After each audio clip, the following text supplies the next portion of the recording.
Hello, and welcome to Dr. J's Prescription for Health. I am your host, Dr. Malea Jensen. This is my co-host, Tucker. He is co-hosting from heaven today. As always, he's watching out for us. All right, we'll wait for everybody to kind of join in here. We are live on Instagram and YouTube. This podcast, this live stream is for information purposes only. It is not medical advice. I am a family practice physician, so I am a physician. However, I'm not your physician, okay? You are a patient, but you're not my patient. So hopefully we've covered the ground there and you will not use this as medical advice. Okay, thank you, Lucy. I appreciate that. There you go. Good morning. Thank you for being my blue wrencher this morning. I appreciate everything you do. So for those of you who are on YouTube, my blue wrenchers are there to help moderate and to answer questions that I might not have gotten to. Many of them, or the blue wrenchers, have been with me for a while. They know, for the most part, they know how I will answer, and if not, they will let me know that they didn't and need me to answer that question. So I do appreciate their time and effort. And I'm going to get Tucker, move him to the side because he reflects off of the lights and I get a glare in my face. So I thought we would start out because I've been getting a lot of questions on mTor. And I had a reel on it this past week. And like I said, we do get questions every once in a while, and I think this is a difficult one. mTor is difficult to understand. mTor, the letters mTor, stands for mechanistic target of rapamycin. Rapamycin is it's a medicine, it's a chemical, okay? And it's a target for mTor. mTor is activated in many conditions. mTor is needed. We need mTor. Why? Because it's a growth signal. It is a growth signal for muscle. It's a growth signal for our bone, for cell growth. We need to experience some mTor in order to function and build anabolically throughout our days, okay? But, well, first, what elevates mTor?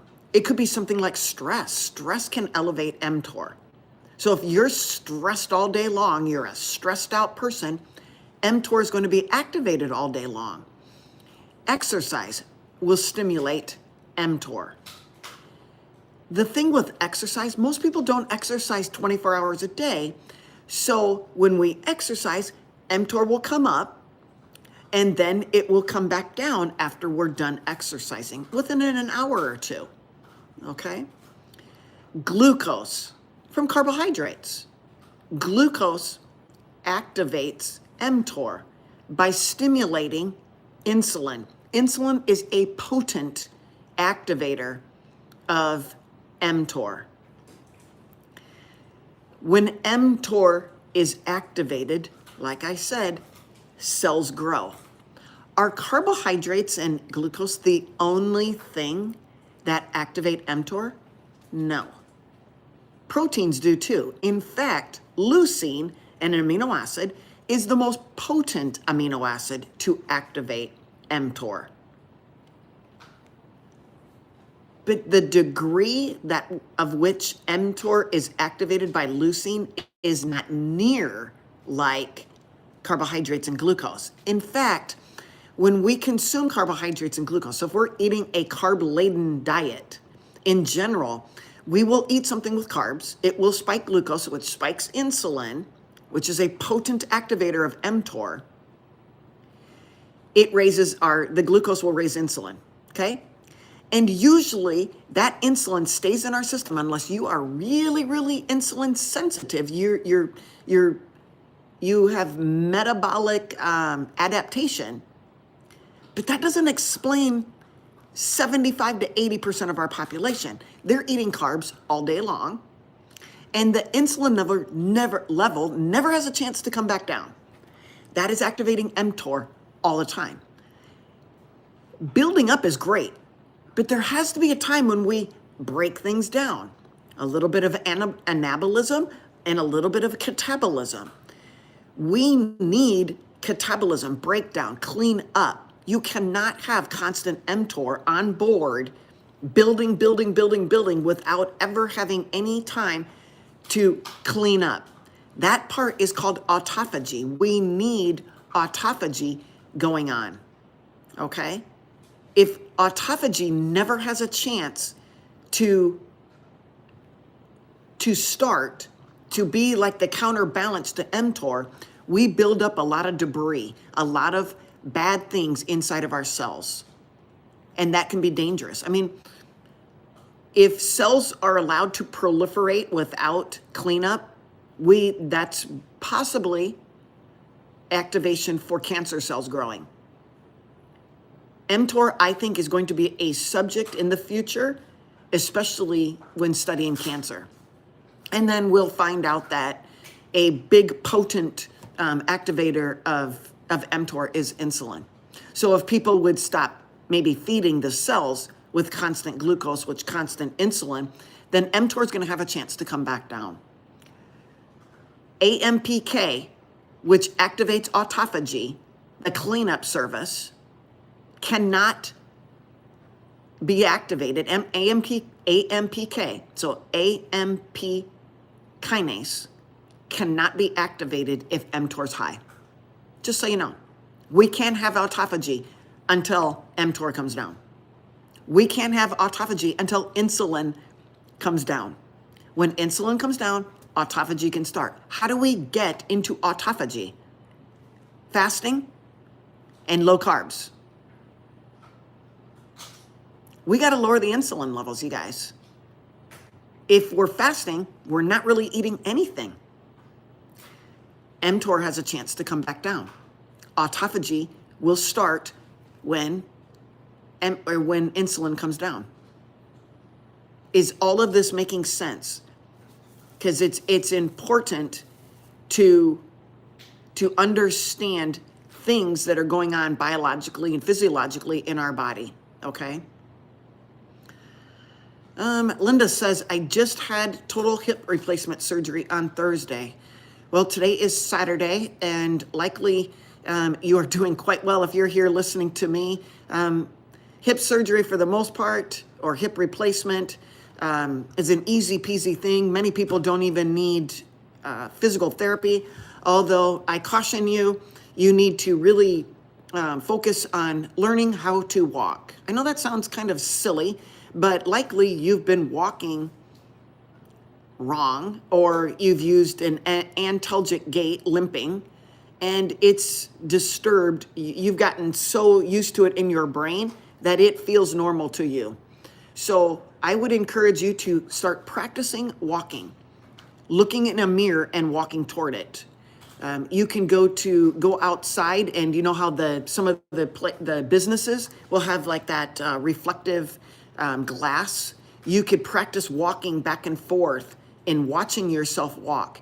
You have to slow down your pace and really watch yourself walk and make sure that your gait is normal. And a lot of times physical therapy helps with that. So I don't want you to not go to physical therapy and think everything's going to be great and you continue the same walk. That is very hard on your back. And, it sounds like you just had one hip replacement, but if you continue that same walk, you're going to have a bad whatever other hip that is going on. Lucy asks, can you talk about the connection of gallstones and insulin resistance? First, let's just talk about gallstones. They are stones that can form in our gallbladder. They form from sludge buildup. Sludge builds up. It is bile. It's bile salts that build up, and they form like a mud. Why do they get thick and muddy? Because the gallbladder is usually not working. Why isn't the gallbladder working?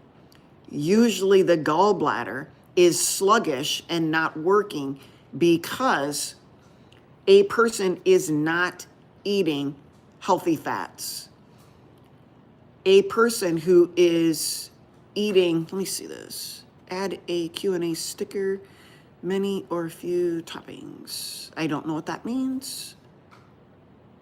Okay. Oops. I don't know what that is. We got to get rid of that.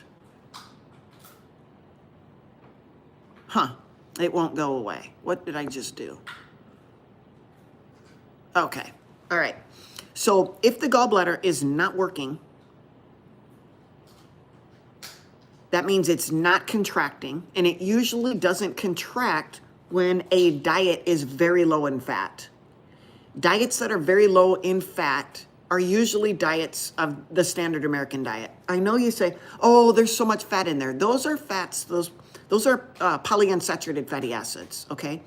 Most people who have gallbladder problems don't eat saturated fats because they've been told to limit them. Their diets are very, very low in saturated fats. In fact, many people who follow a low-fat diet even avoid processed foods. And so their gallbladder becomes stagnant.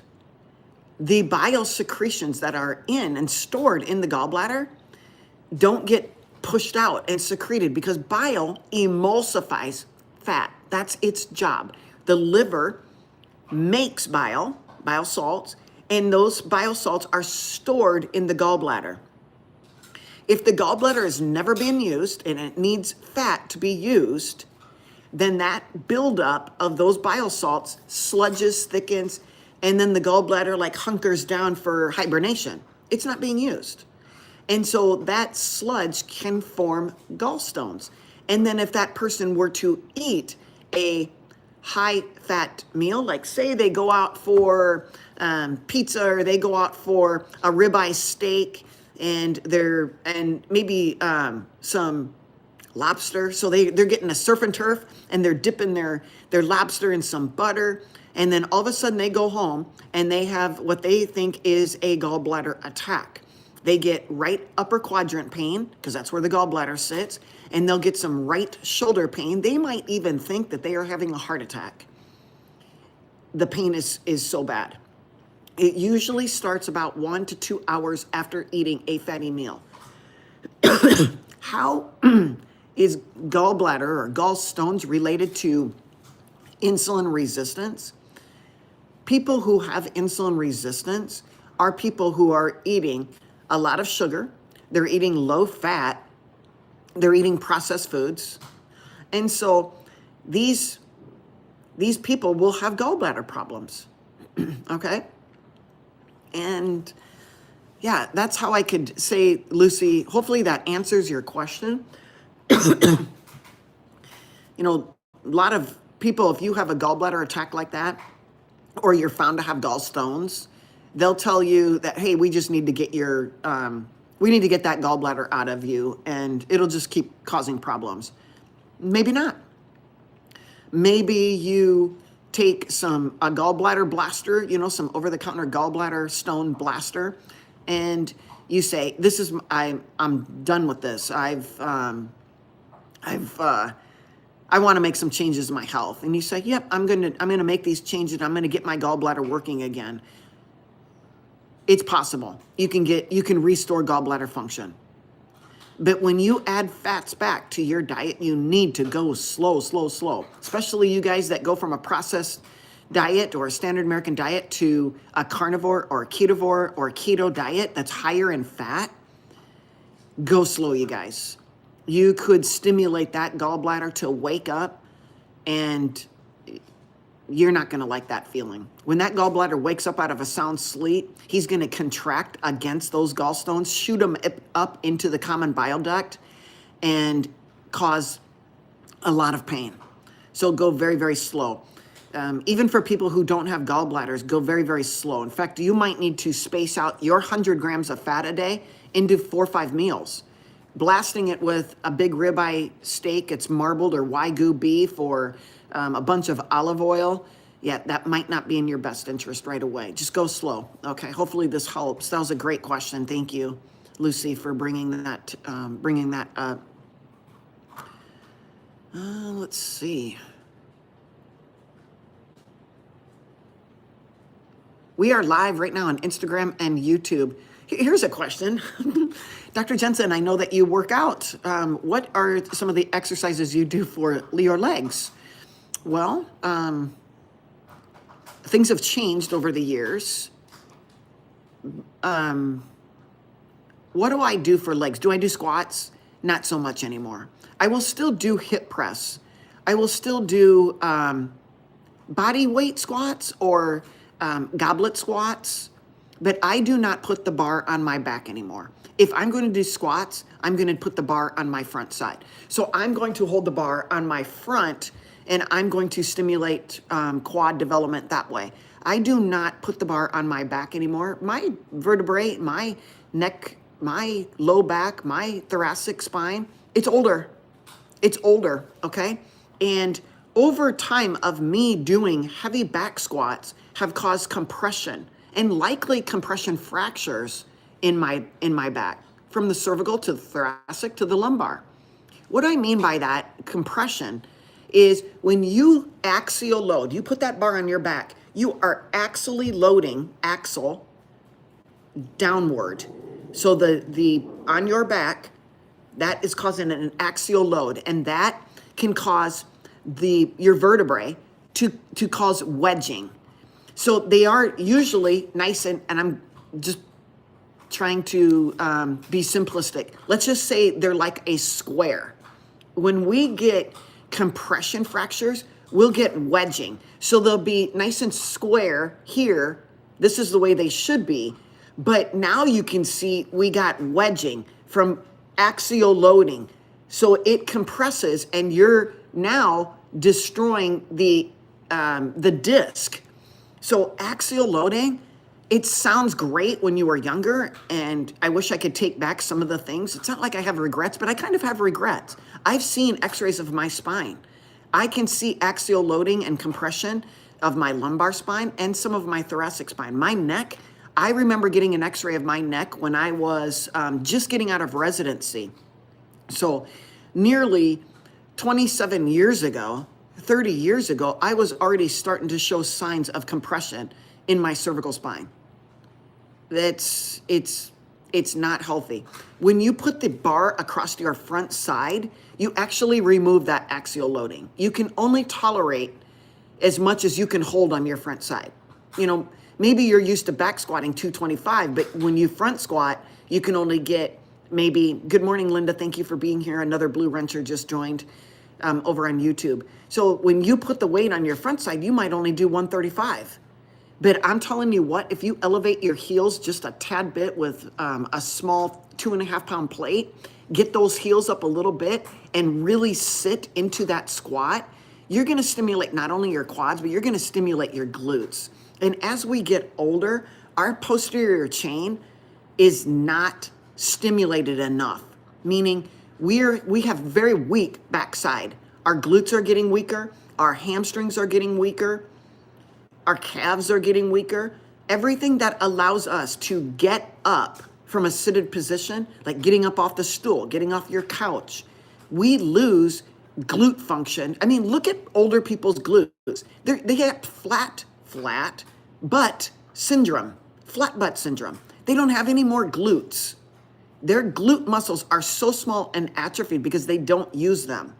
So I'm more prone to work my posterior chain than I am my front chain, my anterior chain. So I'm going to hit straight-legged deadlifts. Maybe not the weight I used to use, but I'm going to hit straight-legged deadlifts, and I'm going to really activate my posterior chain and focus. I might even do Romanian deadlifts, where a straight-legged deadlift is somewhat of a straight leg, but a Romanian deadlift, you got a slight bend in your knees, and that does take the pressure off of knees. But I love doing a combination of both. You might want to do a wide sumo type deadlift.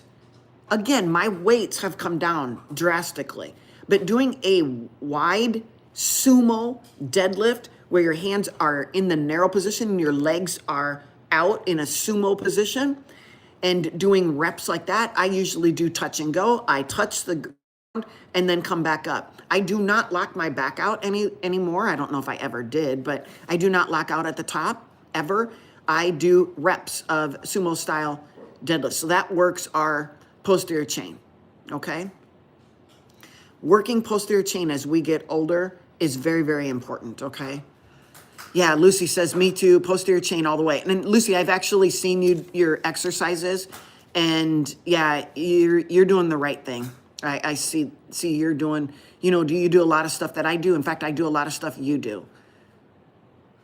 Let's see, we had a question. Hopefully that answers on the leg thing. Yes, you can do leg extensions and leg curls and things, but I try to do body weight exercises or functional exercise where I'm actually getting up. I will actually do sit to stand. I will sit on a bench and then stand up, and I stay tight when I sit down. I never just relax and let my body just go limp.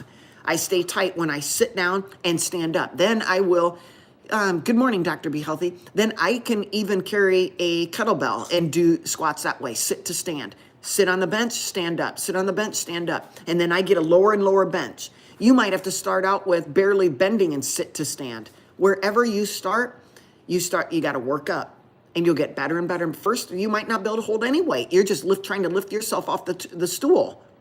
And this is no hands, you guys, using no hands. Building posterior chain is very important. Okay.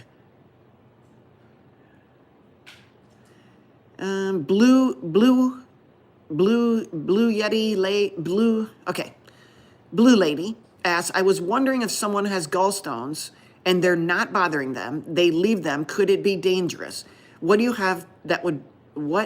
do they have to definitely come out? What do they have to do? I'm not sure what that last part is, but Blue, yes, there are many people walking around out there with gallstones. They don't even know it. They're usually incidentally found. You might have something like a ball valve effect. If you know what a ball valve looks like, you have this like bouncing. You know that back in the day we used to have this water game where you'd push the buttons and try to score the basket inside of this water game, handheld water game, and you'd push the buttons and try to shoot baskets. That was just one of them. That is basically a ball valve effect. So when the gallbladder squeezes, the gallstones could bounce up and down inside the gallbladder, and one could pop up and get stuck in the bile, or excuse me, in the duct, and it blocks it for a certain amount of time. You get a symptom, and then it falls back down into the gallbladder and back into the sac. So you can get this ball valve effect over time, every time you eat. And I mean, it's possible you could be secreting, if the gallbladder starts contracting again, sometimes those gallstones can get broken up and they're like gravel, and then you can pass them much easier. Or you take a gallbladder blaster and it breaks them up and they become gravel and you can get it out. And then the bladder becomes empty of gallstones.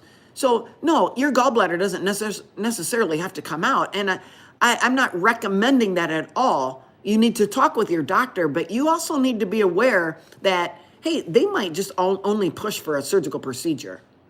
And it is what it is. Okay. Good morning, Denver. Thank you for being here. Dr. B says, avoid high-fat meals so that the gallbladder will contract and squeeze less so that the stone won't become blocked. Well, Dr. B, I see your point, but that is not really what I'm advocating, to be perfectly honest. We want to get the gallbladder working again. That gallbladder that sits latent and hibernating becomes inflamed and becomes a problem, okay? And so I'm trying to get people to start using their gallbladder again. We need to get the gallbladder working. And so by telling a person the reason they have gallstones in the first place is because the gallbladder wasn't working. They weren't eating fat in their diet. They were probably a low-fat eater. And so, telling them to not eat fat allows more of that sludge to sit there and form more gallstones. So pretty soon you go from 1 or 2 gallstones to a sack full of 100 of them. Not something that I would encourage. I'm trying to encourage people to eat fat in their diet. They're not. We've been told not to. We've been cultured. We've been conditioned to not eat any fat because it was bad for us. It was going to cause a heart attack. Well, most of you listening to me know that that is not the case, that eating saturated fat does not cause heart attacks. Okay? Which gets me on the point of, they're still pushing, even on the new food pyramid, less than 10% saturated fat intake.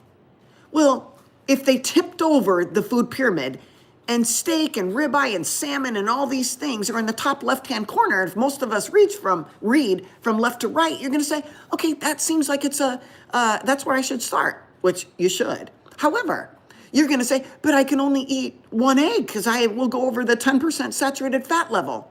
See how they still got us? That tells me that the food pyramid tipping upside down doesn't matter to our big pharma and our big food people, right? The American Heart Association guidelines never changed anything.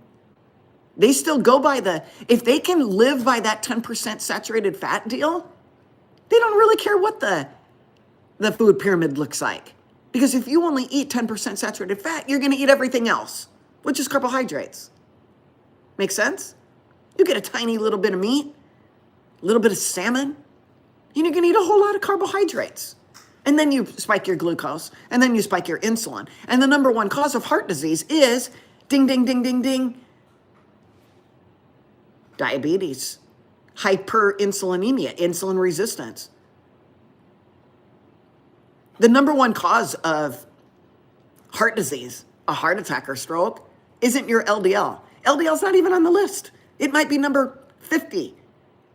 But that number one, diabetes, hyperglycemia, hyperinsulinemia, insulin resistance, that's the number one cause of your cardiovascular disease. So if these agencies, these 3-letter agencies, stick with that 10%, nothing will change. It's a good start, okay? It's a good start. We tipped it upside down. It's a great start. But people still, they're so fearful. They're so conditioned not to eat that saturated fat that, yep, Dr. B says, absolutely, I'm an advocate of healthy fats. Well, healthy fats are not polyunsaturated fatty acids, which most people are eating. That's PUFAs. That's linoleic acid. That's omega-6. Yes, it's an essential fatty acid. I agree wholeheartedly. But the amount of omega-6 that we're getting in our standard American diet is like 20 to 1, 6 to 3. We should be at a 1 to 1 or a 1 to 1 down here. You should have omega-6 to omega-3 in a 1 to 1 ratio. I'm seeing many of you guys getting an omega-6-3 ratios on your labs, and the labs will be 7, 8, 10, 20. And I say, I can tell what you're eating. You have so many omega-6 in your diet. Now, if you're carnivore, do you get omega-6? Absolutely. A natural amount of omega-6 and omega-3 and all of the fatty acids are in meat, are in animal proteins. So you don't want to be free of omega-6, trust me. But I'm not going to eat the omega-6 that are in grains and polyunsaturated foods that are just steeped with seed oils, sunflower, safflower, soy, canola, cottonseed,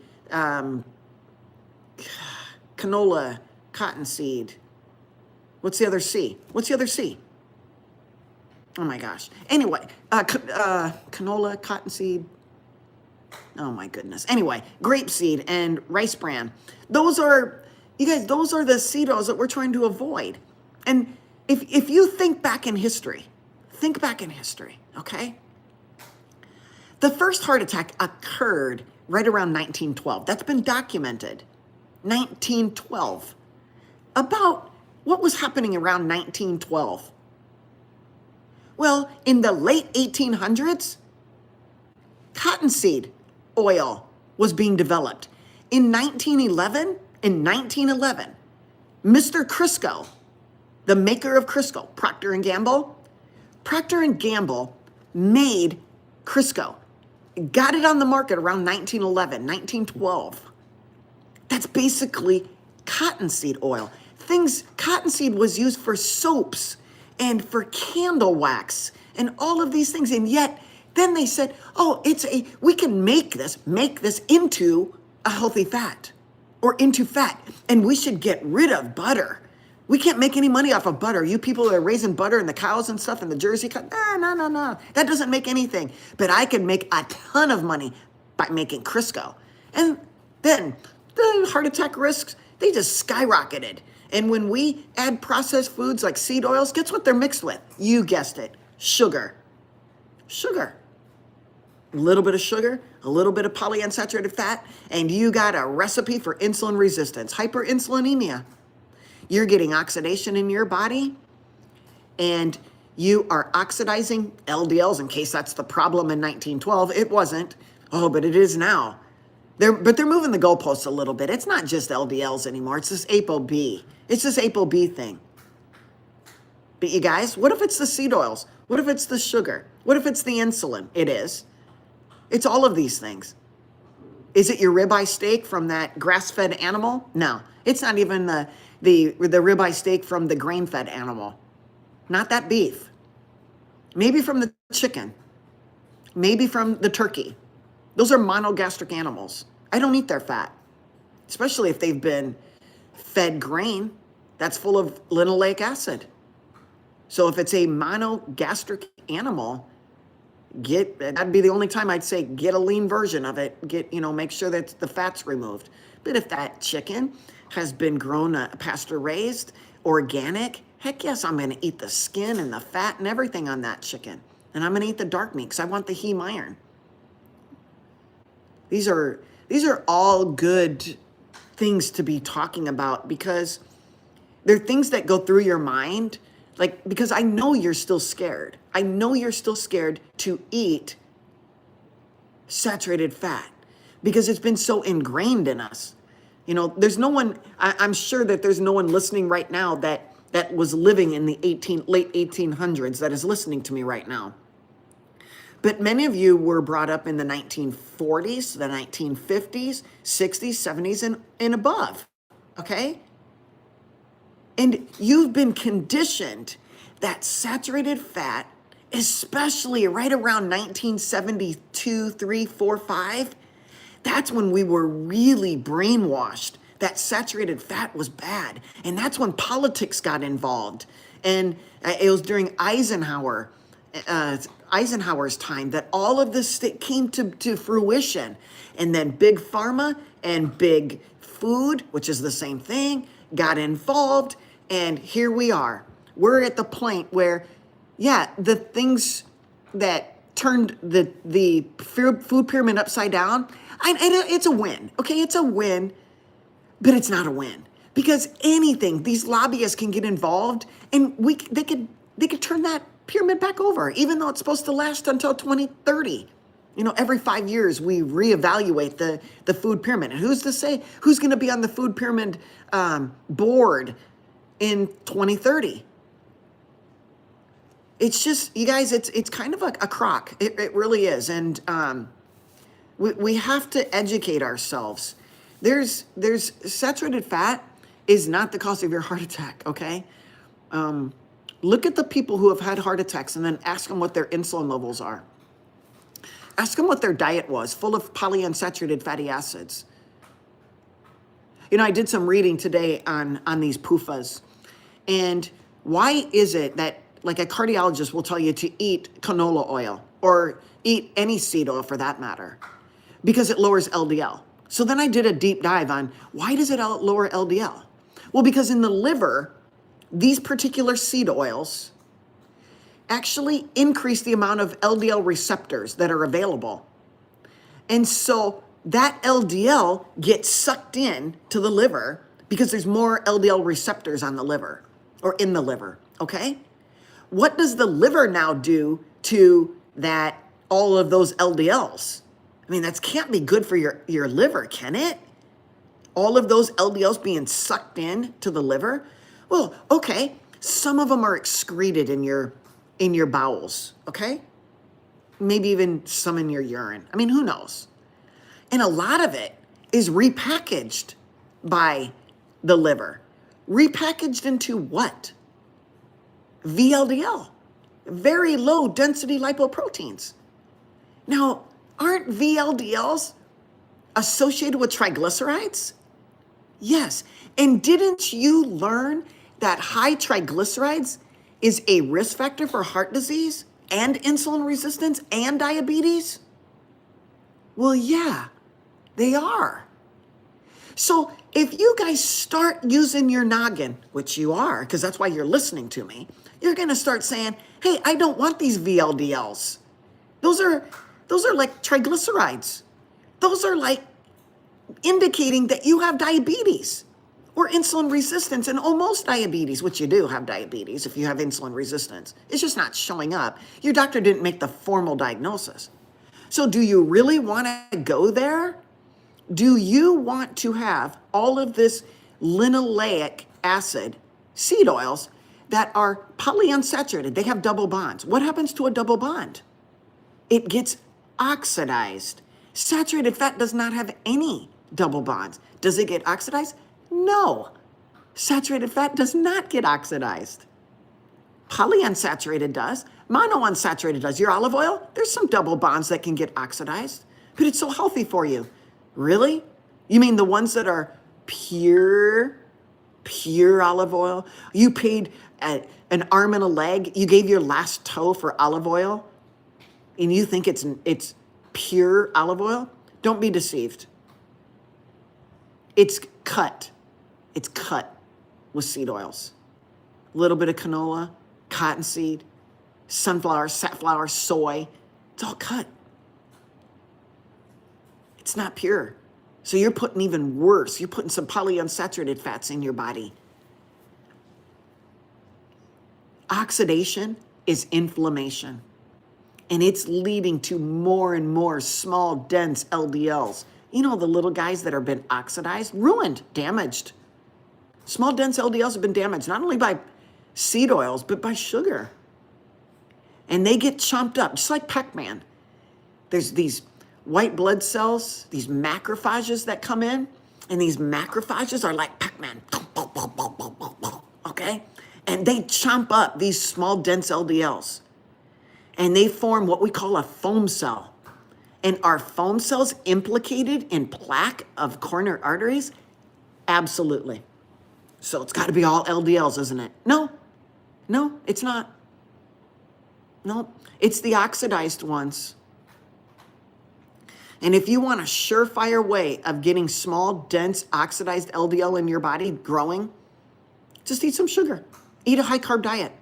Eat a high-carb diet along with some polyunsaturated fatty acids in your processed food that's full of some fortification of all the vitamins and minerals. You know, like that iron I always talk about, that non-heme fortification. We all need iron, right? So we'll just put it in everything. We'll make sure that you don't get goiter. And that's iodine, I'm sorry. We'll make sure that your every cell needs its share of iron. Because it does need iron. We need iron to function. Your brain needs iron. So we'll just fortify everything with iron. Non-heme iron. We'll tell you to use cast iron pans, non-heme iron. We'll tell you to eat those vegetables and all the plant, non-heme iron. Every plant, even your grain, non-heme iron. All non-heme iron. We are overloaded with non-heme iron. Overloaded. We can't even absorb it. We can't use it. 3%, maybe. You can use a little bit. I don't know. I think I want the heme stuff that's carrying good oxygen. Your red blood cells carry heme. Carries iron. Carries protein. Hemoglobin. Globin is protein. All good stuff, you guys. Hemal asks, I have a tumor in my lung. Can I get some advice? I would definitely speak to your doctor. This is not medical advice, Hemal. I would ask, why do you have a tumor in your lung? Where did it come from? Thank you, Linda. I appreciate that. In regards to the politics, we're talking about health here today. Linda, be conscientious on who we're eliminating from here. Maybe we just need to give them a little warning like that, and they'll be respectful in the future. I do appreciate you being here. Let's give people a fighting chance. Let's see. Oh, thank you, Proof Lady. I appreciate that, those kind words. You guys, that leads me into if this information is helping you sort through some things in your head, please share it with somebody else. Share it with your friends or family or coworkers. Hit the like button, hit the heart button, the thumbs up, whatever. Subscribe. If you haven't subscribed, please subscribe and share it. I might be a small fry, but if we can help 1, 2, 3 people, and they help 3 people, and they help 6 and 9 and 18, and it just compounds, we're going to get the information out and people are going to be educated. Doctors are not educating right now. Doctors medicate to manage symptoms. Nutrition targets root cause. 90% of our chronic diseases are lifestyle driven. Now, don't hear me say that I'm opposed to medicines. Medicines are life-saving in certain instances, okay? They are life-saving, okay? But that's certain instances. But if you're using pills to manage your symptoms while your lifestyle stays the same, I like to say it like this. You are actually mopping up your floors and you still have the water faucet on. It's going full blast and you're just mopping away. You have to change your lifestyle. Simply taking a medication like metformin or these new GLPs, well, they're not new. They've been on the market for years. They're just newly adapted. They got more indications. Thank you, Blue. I appreciate it. Thank you for the gift. That means a lot to me. It helps keep this channel going, and thank you. I appreciate that. Stickers and gifts and super chats, that goes a long way. Just, it makes my heart happy as well, so thank you very much. It lets me know that you find this information relevant to you. But like I said, chronic diseases, type 2 diabetes, cardiovascular disease, hypertension, psoriasis, rosacea, skin tags, all of that, all of the above, everything. Those are chronic conditions that are likely due to your lifestyle. And if somebody wants to tell me it's due to something else, just look at what they eat. Look at what they're eating. We need to focus on not the medication, because it's not going to cure it. You're masking, or I don't want to say mask, you're managing your symptoms. But eventually that medication's not going to continue to work. Okay? It's not going to continue to work. You're going to need more medicine because you haven't changed your lifestyle. You haven't changed anything about what you're eating. The same can be true for the things that I don't want to completely put 100% of our nutrition on the drawing board or the cutting board here. Things that, being in the lights in LED lights, or we have those smelly things plugged into our walls that are changing our hormones. And there's so many chemicals. What about our toothpaste? What about the things we put on our skin? All of it, you guys, all of it is compounding and causing problems. Okay. So, I like to lean on nutrition as 95% of the problem. 90% of chronic diseases are caused by our lifestyle. Yeah. Good morning, Gio. Thank you for being here.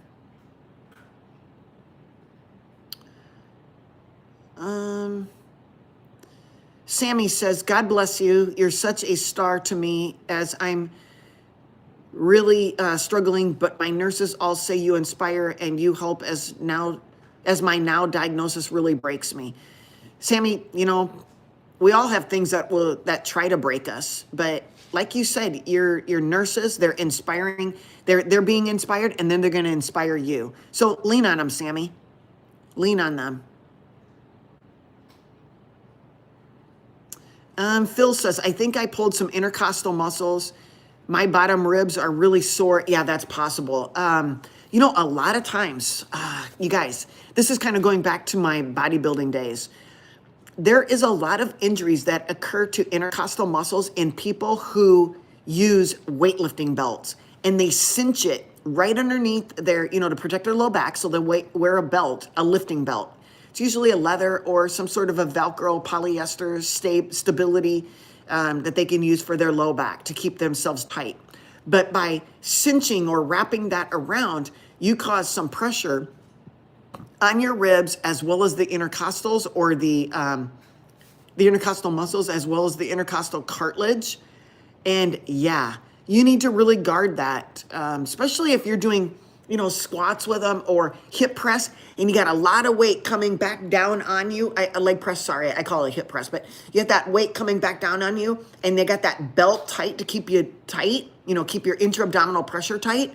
That pressure coming down on you pushes up with that belt, causing a lot of problems with intercostal myositis or inflammation of the cartilage between the muscle, or excuse me, between the ribs. So Phil, let that heal. It's got poor blood supply. They heal very, very slowly. Cartilage heals slowly. Those intercostal muscles heal slowly. So you got to guard yourself when you laugh, cough, sneeze, anything like that. Be careful reaching up. If it's on your right side and you reach up with your right arm, be very careful, because that can put more stress or irritate that intercostal muscle. So sorry to hear that's going on with you, but ice it, heat it, alternate, and guard it. You know, don't laugh when you laugh, cough, sneeze. Hold tight so it doesn't jerk or you know, get nudged. So sorry to hear about that. Blue says, yes, they do. The doctor said that the gallbladder has to come out because someone has gallstones.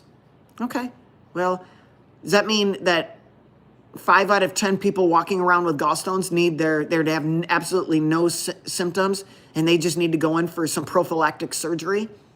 That would sure make them a lot of money, wouldn't it? That sounds like a new car and a new house to me. Stinky says, I did a gallbladder, or gallstone, sorry. I mean, it's a gallbladder. Cleanse once and got dozens of them out of me. Woke up the next day feeling like a different person. Well, thank you for sharing, Stinky. That's awesome that happened, you know, that worked for you. Just got to be real careful. Go slow with the cleanses. Lifter Dave says, my gallbladder had a polyp with sludge. They had to take it out. Had to or chose to? Raymond says, what should we be eating? We should be eating a whole food diet. Okay? And if you are a setup for insulin resistance and hyperinsulinemia, you should have your carbs very low, if not zero. Do we need carbohydrates to live life? No, there's nothing essential about carbohydrates. None. Zero essential carbohydrates.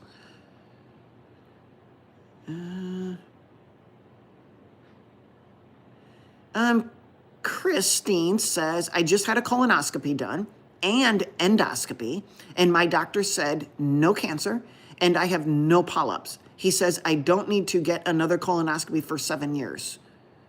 Why 7 years?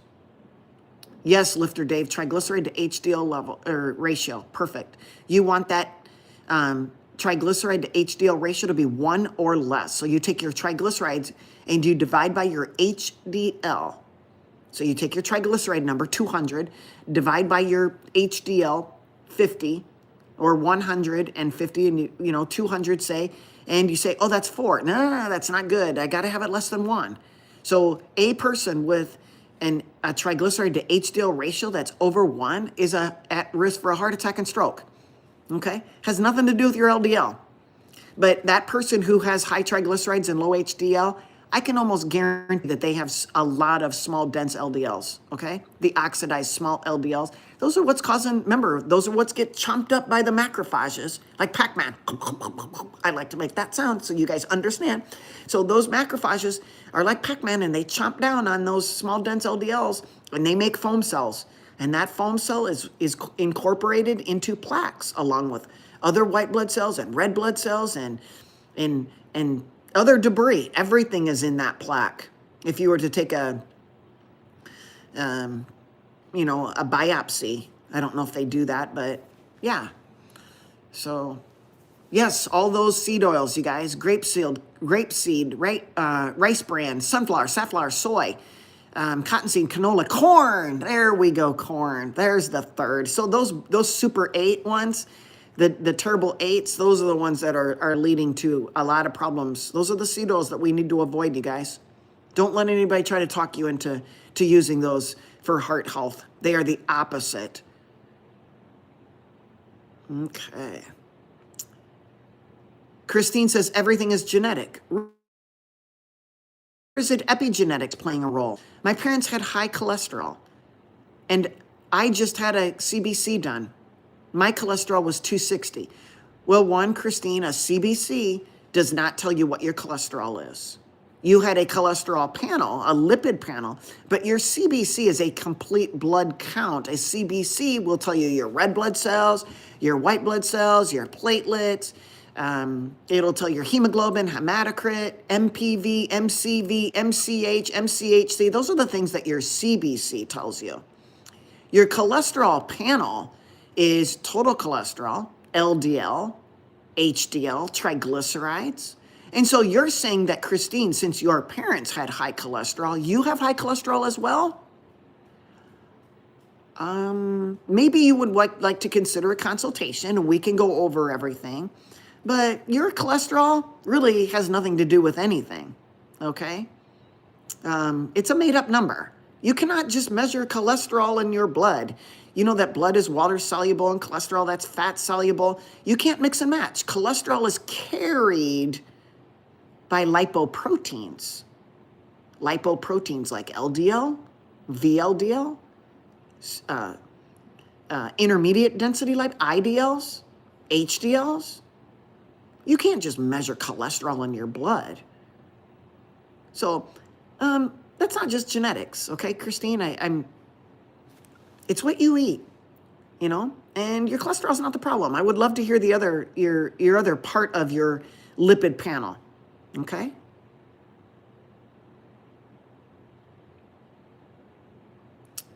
Yeah, thanks, James. False fats, otherwise known as seed oils. They were developed in the late 1800s. 1912 is when, or 1911 is when cottonseed came on the scene, okay?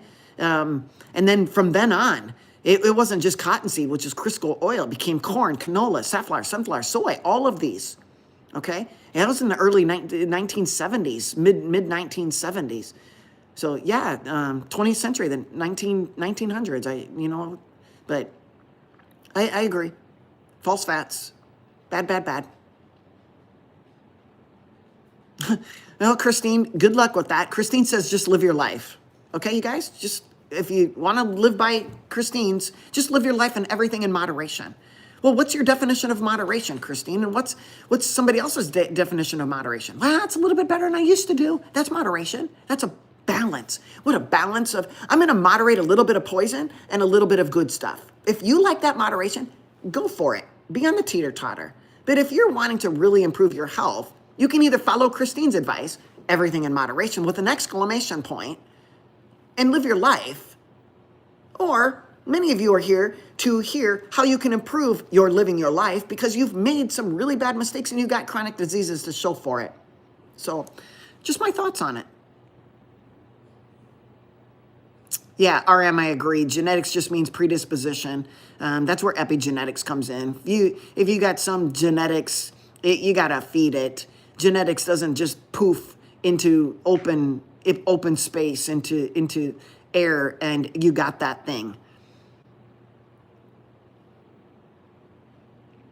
Okay. Thanks, D Short. I appreciate your comment. Anything, you guys over here on Instagram, any questions? It doesn't appear that Instagram has any. I appreciate you guys being here. Yeah, Farrell, Eisenhower had heart problems. Why don't you look at his diet and see what he was eating? What is my thoughts on taking Wegovy or Wegovy? What is your question in regards to it? Why are we taking Wegovy? What are we taking Wegovy? It's been approved for obesity. How did we get obese? It's just like the faucet in the mopping of the floors, you guys. If you're mopping the floor and you still have the faucet turned on, you're just spinning your wheels. You got water pouring in and you're trying to mop it up. You're going to be mopping forever. So if you don't turn off what is causing your obesity, likely polyunsaturated processed foods, polyunsaturated fatty acids that are found in all the processed foods, and high sugar carb diet, that's what caused your obesity. You can't get obese without feeding fat cells energy.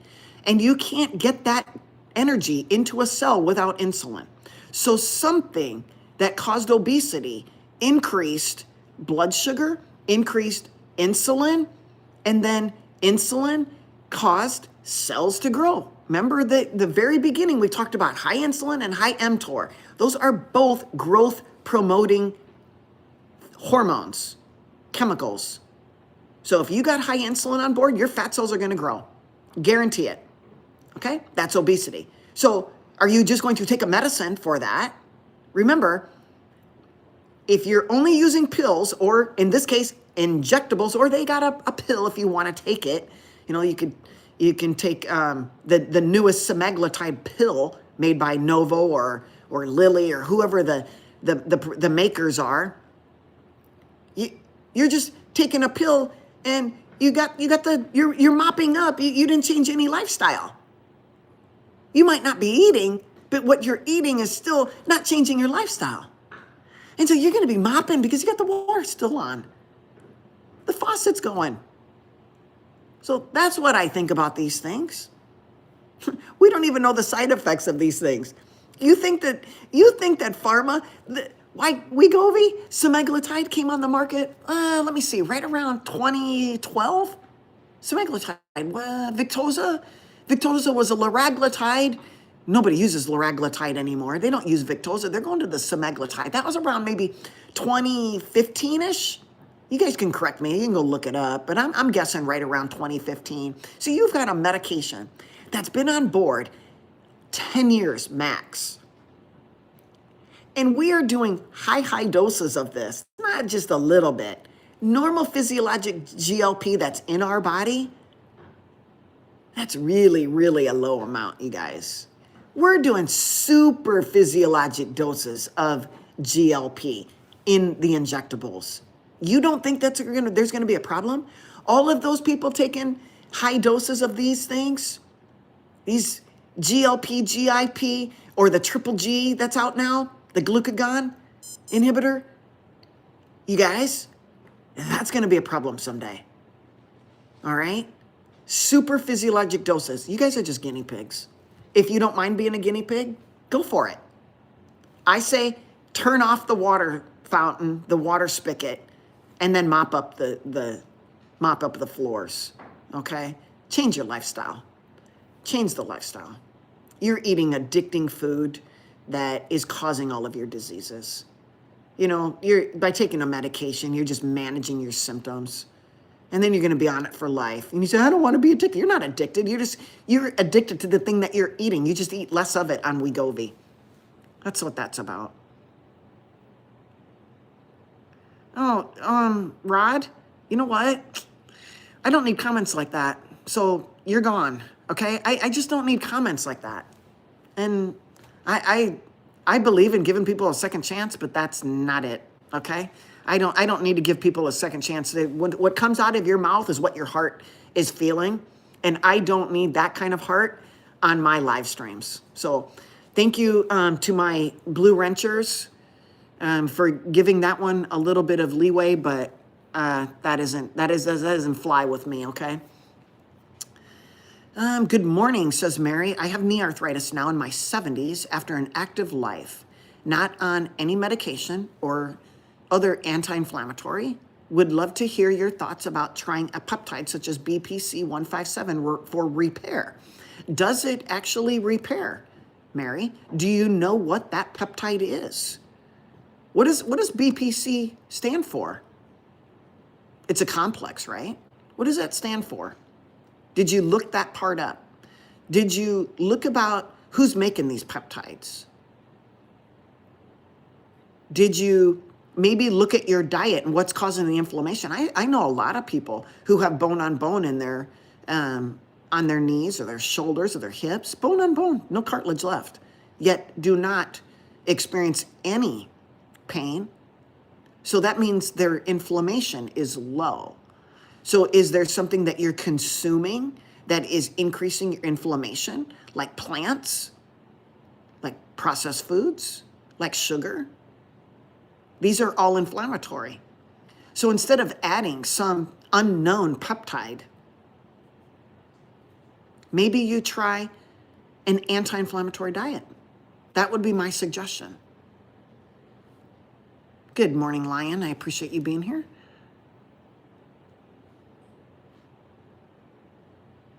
I don't think we know anything about the long-term effects of all these people taking the weight loss drugs. You're right. They're all guinea pigs. We will know.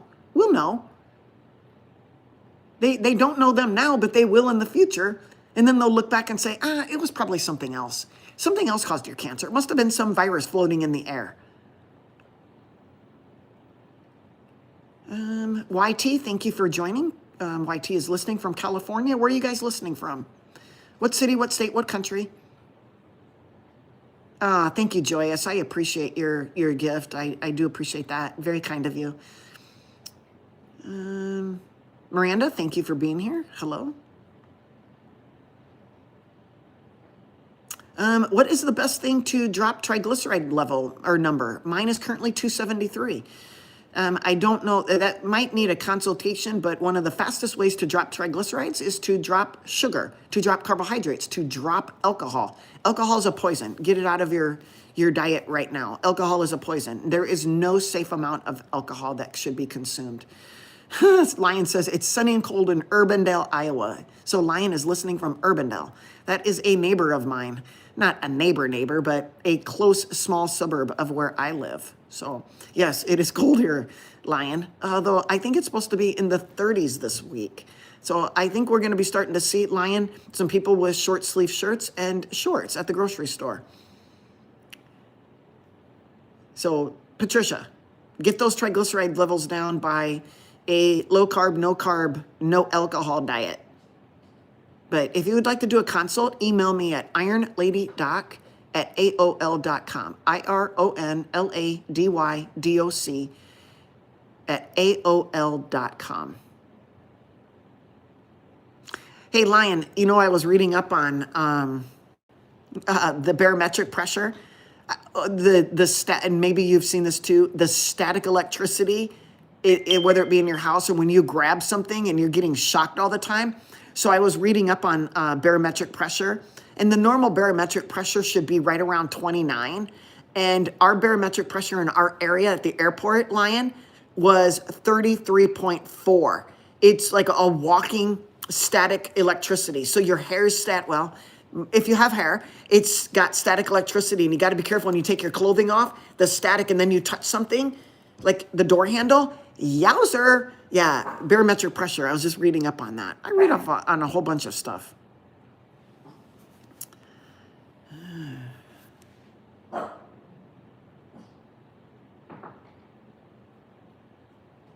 Okay.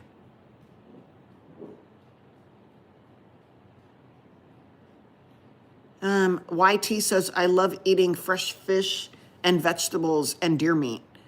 I love fresh fish. I don't eat much of it. I know, Lion, I caught myself when I said that, but people don't need to know that, but you told them. Lion's got no hair. Lion has no hair. So he doesn't get static electricity on his hair. It doesn't look like a big giant mop on his head, like mine sometimes does. Okay, so deer meat, yes. Oh, I love deer meat. That is a ruminant meat. I suggest that people need to get to eating more ruminant meats, beef, bison, buffalo, sheep, lamb, deer. All of those are ruminant animals, and they are the safest and least inflammatory. Very good for an elimination diet. Oh yeah, Lucy, thank you. Please add a QQ or a question mark in front of your question so I know where the questions are. So Ultron, instead of just saying I have a question, just put a question mark in front of it and yeah, get the question. We'll try to answer it. YT says, I got calcium buildup in my spine. So you're getting some osteophytes, I'm guessing. Is that what's going on? The calcium buildup? So yeah, when people got bone on bone, they will develop osteophytes and even cysts in the bone. So yeah, I'm sorry to hear that, but there's things that you can do for that as well. Yeah, Lucy, great point. If you want your question answered right away, just put it in a super chat. It's a win-win for both of us. It helps me keep this channel going with the super chat money, as well as getting your question answered right away.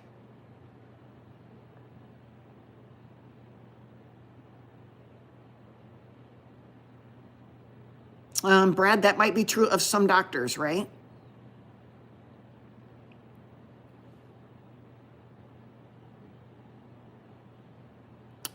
James says, James, thank you for being here.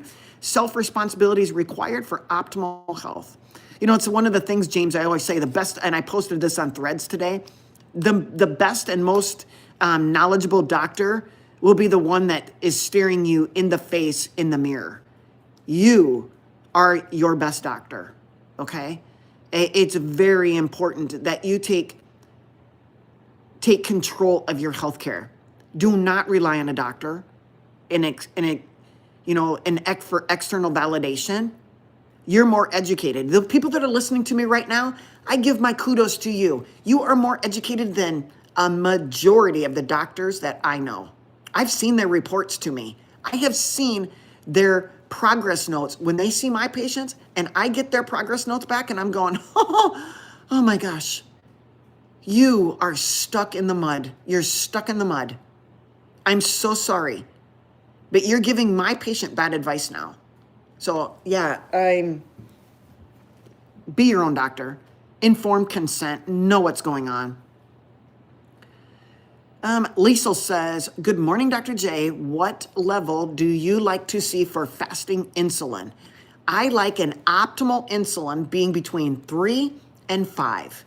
If you go to LabCorp or Quest, or in my area, it's Mercy Clinical Lab or MCL, their reference range for insulin levels up to 24.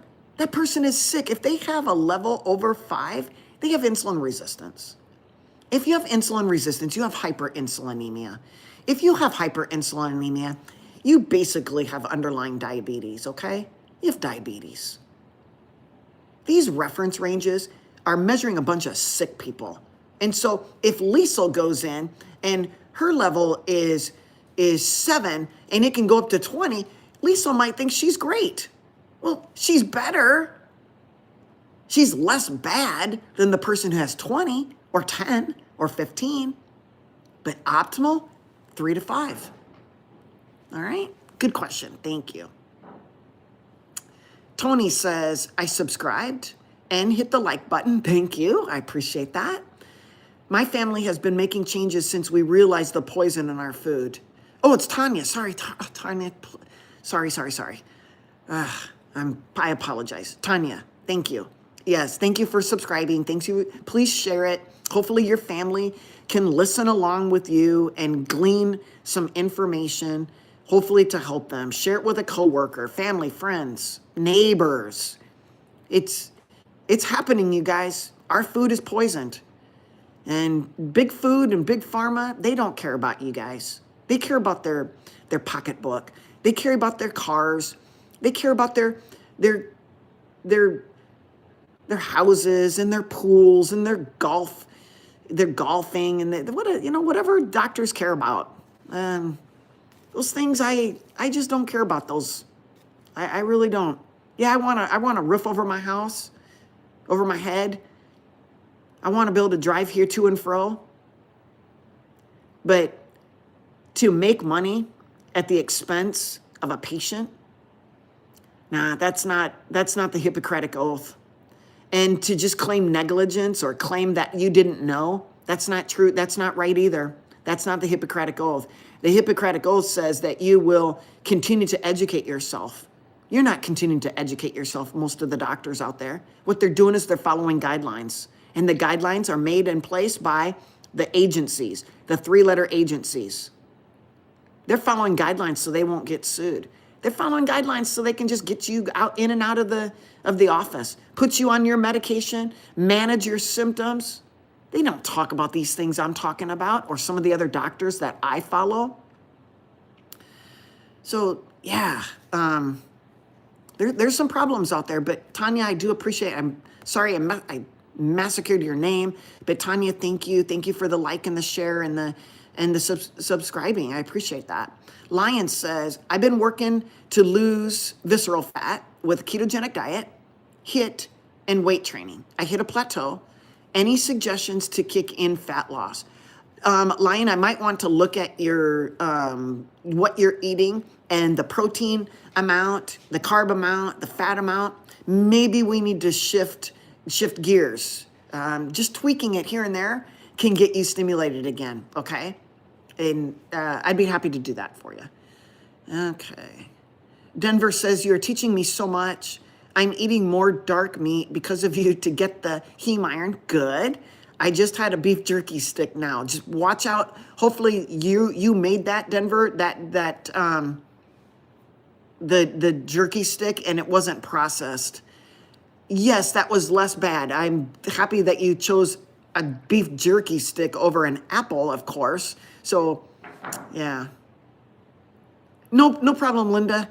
Yeah, following Lucy and RM's lead. I agree. We just, within reason, give these people a little reminder of what we're all about, and maybe they will see, hey, you know what, maybe that comment was rude. But if it's a comment that's slamming right at me, I don't think we need those people, okay? If you tell me, hey, doc, I don't believe that what you're saying about LDL is whatever you're saying is not true, now we can talk about it. But if you're slamming my character or my looks or something, that's not helpful to anybody, okay? It's just not helpful. It doesn't do anything for anybody who really wants to get some information, and they're reading the comments as well, and they're seeing those things, and it's not appealing, okay? It's not appealing at all.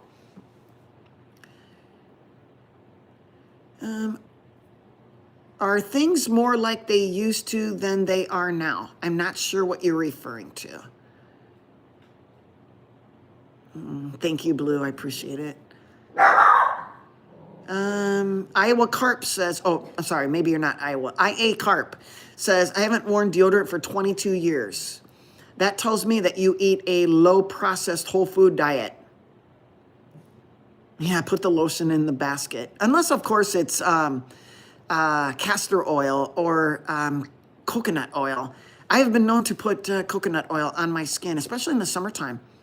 It's a great,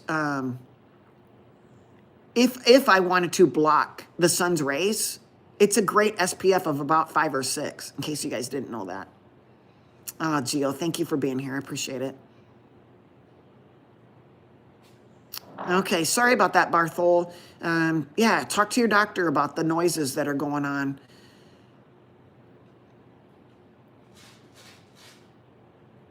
Let's see. Gio says, Doc, I've been having some hamstring pain. It feels like it's being overstretched and real sore. What do I do? Yeah, it could suck, but the alternative is to never get old and be in the grave. Or maybe that's not so bad because, when, to be separated from this body is to be present with the Lord is how I always say it. And I'll be with Jesus. If Jesus comes to get me today, right when I'm talking to you guys right now, know that I'll be with Jesus, okay? Overstretched hamstrings. As we get older, Gio, our elasticity, our collagen, everything, the protein synthesis ability of our muscles, it goes down. So those muscles are easily triggered, easily inflamed, easily stretched, but likely, Gio, you have micro tears in in those hamstring muscles, okay? The three of them or one of them or two of them or, wherever it's at, you got some micro tears, and those could be from old injuries. And the old injuries resurface. And so sometimes therapy, physical therapy helps you get those muscles lubricated again. You might want to try Epsom salt baths and calming, self-massage, calming, foam rolling. But those hamstrings, you do not want to keep triggering those hamstrings to injure themselves. You got to avoid those types of exercise that keep triggering it, okay? D Short, my brother has type 1 diabetes. Great information. You're very welcome. Lion says, do you recommend a certain brand of deodorant? Native is a good one. Anything without aluminum, it probably in your best interest, the more natural. But as you are lowering the toxins in your body, so you want to maybe increase sauna therapy, okay? Do some sauna or red light therapy. And actually, Gio can do that for his hamstrings. Sauna therapy and getting rid of toxins actually helps. So I think that the more toxins we have in our body, that is coming out in our skin, whether it be, as an odor and just other things that it's coming out. So we still have toxins in our body. And you'll find that if you change and you're getting rid of that fatty liver or that fatty organ disease, that you're going to need less and less deodorant, okay? Toothpaste, I use a hydroxyapatite toothpaste. That would probably best. I use fluoride free. If I want just a little bit of fluoride, I'll just drink our tap water. Sheila says, what is the best workout to build muscle? Resistance training, any type of resistance training. And you got to do your reps to failure. Yes, Linda, welcome everyone. The doctor is in, you guessed it. Oh, thank you for joining today. It's Patricia's first time watching and she's learning a lot. Thank you. You're very welcome.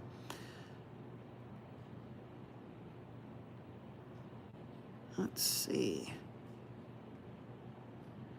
Elliot has a question about alcohol. So ask. I might be able to answer it. I might not be. You're very welcome, Sheila. Oh, thank you. Thanks, Patricia. Yes, seek first ye the kingdom of heaven. I agree.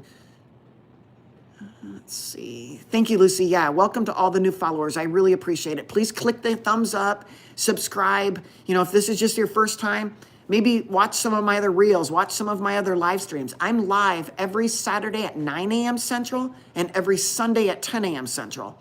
There's always reels. I do a reel almost every day. I do have a store, and you can look on YouTube. There's a store, to support. The new line is don't be bamboozled or no longer bamboozled by the buffoonery. And I think Lucy and I are going to maybe work on the definition of ignorosis and put that on a t-shirt. There's some thoughts of maybe putting something about a crapola diet, since those are my trigger words to get you guys to think. Ignorosis osis means a condition of ignorance. And a crapola diet is just what it says. It's full of crap. It has no nutritional value. And 70% of the population eat a crapola diet. Oh, Lion, that's awesome. Lion says he's been alcohol-free for over 13 months. That's a great testimony for those of you who are listening. Get rid of the alcohol. It's poison. Yeah, Linda, thank you. Please hit the thumbs up and the like, share to anybody. Share it to your friends and family who could learn something, your coworkers, your neighbors. Yep, thank you, Lucy. If you want to book a consultation, please email me at IronLadyDoc@AOL.com. Yeah, Sheila, if you don't want to go on YouTube or don't have an account, if you remind me, I can send you the link to the store. It's on Fourth Wall at IronLadyDoc, fourthwall.com. And I'm IronLadyDoc, so you can see my store. But if you'd like, Sheila, just DM me and I can send that link to you. I appreciate the support.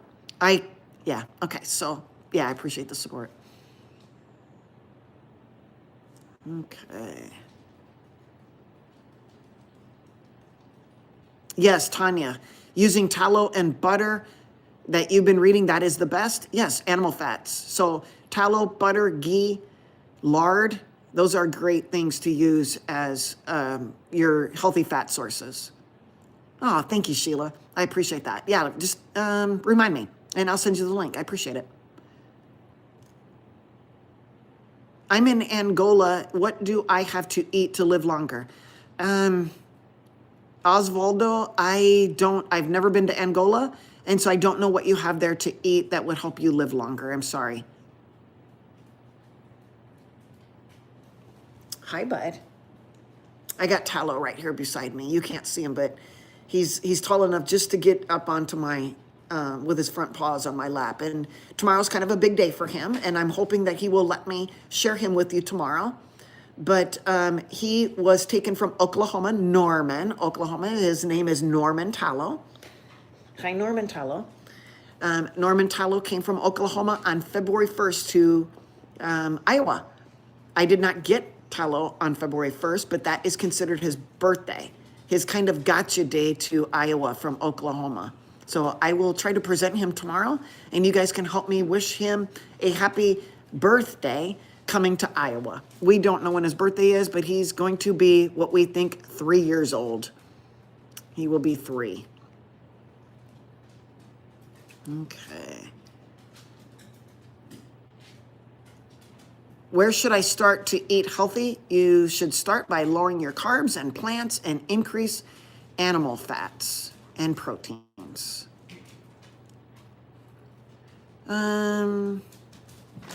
Joseph asks, what are the benefits of adding collagen to your daily routine? Maybe nothing. I would eat collagen via whole foods.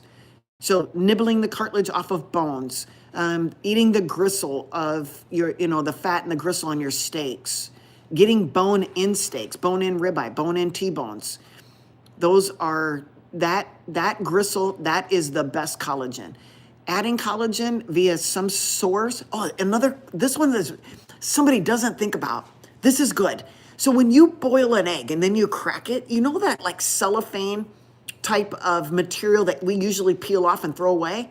Guess what that is? That's the collagen. Eat that little cellophane that's around that egg. That tissue paper stuff, that's collagen. Getting collagen from whole foods is better than getting it in some powder. Yes, we all need collagen. Collagen and elastin, that is a protein. It makes up everything. Our joints, our muscles, our skin. It's a protein in our body and we need collagen and we don't get enough of it, okay? We're eating crap food, crapola. We're eating crapola, you guys. We're eating crapola and we're trying to make up with it by taking supplements. And I suggest that we get rid of the crapola and we need less supplements, if any at all.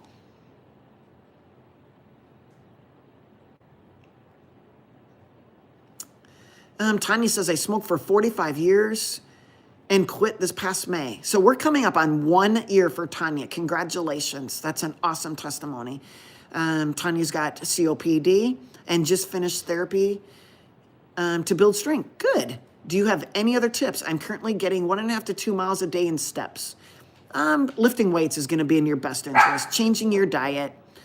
You're going to heal over time, but main thing is you got rid of a poison. So congratulations, Tanya. That's awesome.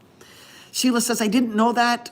I start eating that off of the eggs. Absolutely. Do not throw it away. It is so good for you. It's so good for you. Yes, Lion says, I've heard grinding eggshells and eating those are healthy. It is very healthy. That is all collagen as well. So that is good stuff, Lion, just putting it into the powder. So if whoever asked that question about a daily source, Great idea. Do a food processor, or you know what would be better, Lion, is, you know those grinders that you use for coffee beans? Put your eggshells in that and then stir it up and put it in water. You just gave me an idea, Lion. Yay! Thank you so much. See, this is awesome. You guys are bringing up all of these things. This helps. I'm on this journey with you guys. I'm on the journey with you. I do not know it all. You guys are helping me. I'm helping you. We are on this health journey together. That's what's so beautiful. I do not know it all. In fact, you guys might find that I say something that can't be, that just can't be. And you go look it up and it can't be, it's not right. And you tell me, yes, I know. Water Time says, blood pressure control. Yes. The most common cause of high blood pressure is high insulin. It causes water retention and sodium retention. It's retaining salt. That's what blood pressure problems mean, the main cause of blood pressure. And blood pressure, when it's high, that's cardiovascular. You're putting your body under a lot of stress cardiovascular-wise, and you're at risk for a stroke. You're at risk for a heart attack. That's why we lower blood pressure, but you don't just go, oh, I think I'll just take a medicine and I'll manage the symptoms. Get rid of the insulin. Lower your insulin, and I bet half of you guys can get off your blood pressure medicines. New to you says, what about NAD plus? I just think, I really think this, that we do not need to take supplements that help raise glutathione. NAD plus is a precursor to glutathione, okay? And you have to ask yourself, why don't you have enough glutathione? Glutathione is produced in your liver. Is something wrong with your liver? Do you have fatty liver disease? Or are you not getting the essential sulfur bonded amino acids that are needed to make glutathione? Do you get enough cysteine or glutamate? Maybe you don't have the amino acids. Maybe your diet is so low in protein, essential amino acids, that you can't make glutamine. So you're just going to take NAD plus. You still don't have the building blocks. I just am not on board with taking all these supplements, you guys. We got to fix the problem. Fix the problem. Go lay down. Okay.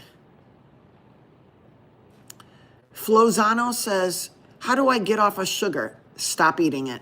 You're going to go into withdrawal. It might be painful for you, but you can do it in 3 to 4 days. And yeah, that you'll be in ketosis by that time. You know what, talk to others about it. If you fear that time lapse of you're going to go cold turkey on no sugar, and you're waiting and waiting and waiting to get into ketosis to have some energy supply, and you're worried about going through withdrawal because your brain needs sugar. It needs sugar because you gave it sugar. What it would really love is ketones. But you have to wait till 4, 5, 6 days down the road to get your ketones. And in this time period, you're miserable. Guess what you can do? Take some exogenous ketones. Take some BHB, beta hydroxybutyrate. Take some BHB. It will smooth that transition of you going cold turkey on sugar and feeding your brain. It's going to feed your brain until your body can make it. So yeah, definitely maybe use that as a way to transition from a no carb diet and getting into ketosis. You need to maybe gap that junction with taking some exogenous ketones. Liesel says, how do I find your storefront again? It's on Fourth Wall, FOURTHWALL.com.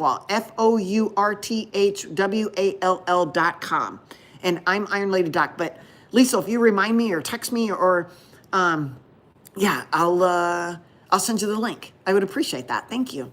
By the way, on Instagram, you can do subscriptions. You can do a live fundraiser for rescue, rehab, and rehome. I do that every month. That is where I got Norman Tallow. Rescue, so that's real. That live fundraiser is a real thing. It's rescue, rehab, and rehome. It is located in central Iowa, and that's where I got my Norman Tallow, and so I support them, okay? All right.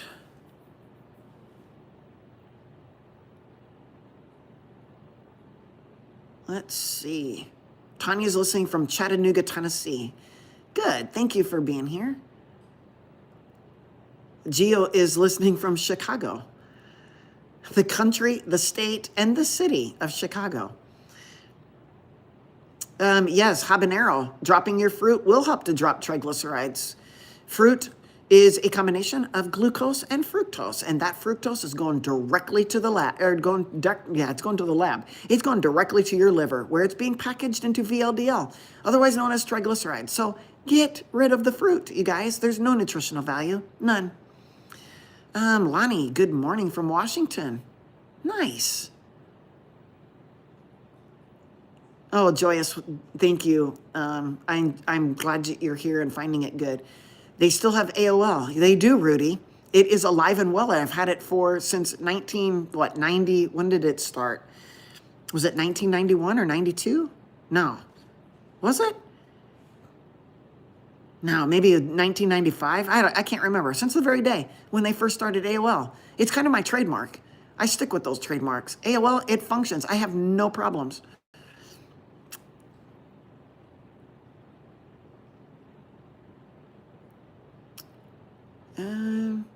Dara says, I started taking my antidepressant since 8 weeks and went up in dose 2 times, but I'm still depressed. I would see your doctor, see a psychiatrist. Taking escitalopram, which is Lexapro. Yep, you have to ask yourself, what is the root cause of your depression? What is the root cause that you're taking Lexapro for? And I would start working on that. Maybe there's a reason that you are not getting any benefit from an SSRI. Maybe you don't need an SSRI. Maybe, just maybe, you are MTHFR positive. Have your labs checked for MTHFR. You need methylated folate in order for the neurotransmitters to work. So in this case, Lexapro, escitalopram, is a selective serotonin reuptake inhibitor. The neurotransmitter is serotonin in this case. So in order for serotonin to get from place to place, it needs a car ride. And that car ride is methylated folate. But if you, Dara, aren't able to break down folic acid into folate, i.e. you have MTHFR, you have a deficiency of enzyme that breaks down folic acid into folate. So Dara, and maybe you need to boost that SSRI with a little bit of methylated folate, and then the SSRI, in your case, Lexapro, starts to work a little bit better. But again, I would talk to your doctor. I would look highly into therapy, maybe consider EMDR. All of these things are so important, Dara, in finding out why are you depressed, instead of just going to a doctor who's managing your symptoms, and obviously you're telling me they're not working. Okay? Tanya, yes, deer meat is so yummy. Thank you. Hi, smothered pork chops. How you doing? Am I a real MD? I am a real DO. I did an MD residency. I went to an osteopathic medical school. So I graduated from an osteopathic medical school and did an MD residency. I took MD boards as well. So am I a real MD? Yeah, I guess. MD, DO, they're doctors. Yeah, it sounds like Missouri's got a Mercy as well. Yeah, Iowa's Unity Point and Mercy.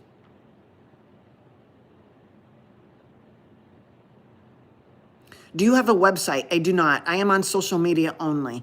I am on Facebook at Center Stage Primary Care, and I am on every other social media at IronLadyDoc. IronLadyDoc. Facebook is Center Stage Primary Care.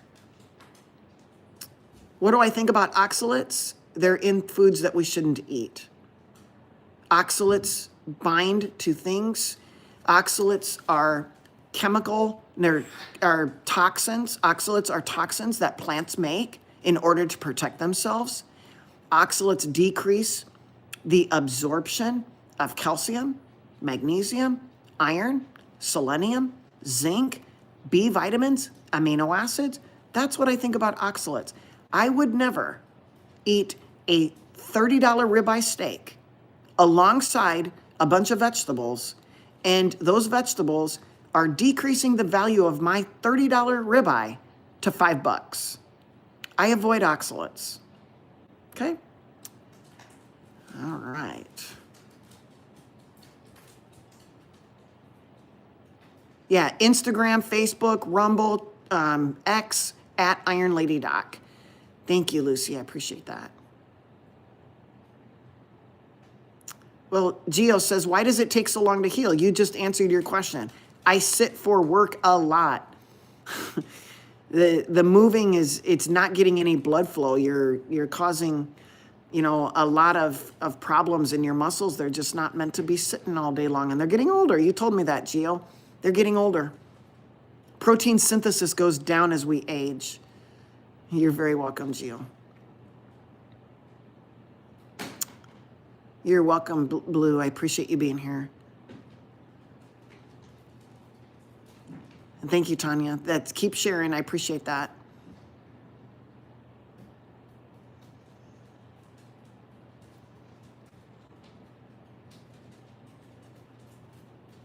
Michael, I don't understand your question if you have one, so let me know. Hey, bud, you go lay down. Go lay down. I'll be right there. We're going to answer these questions, and then we'll go out, okay?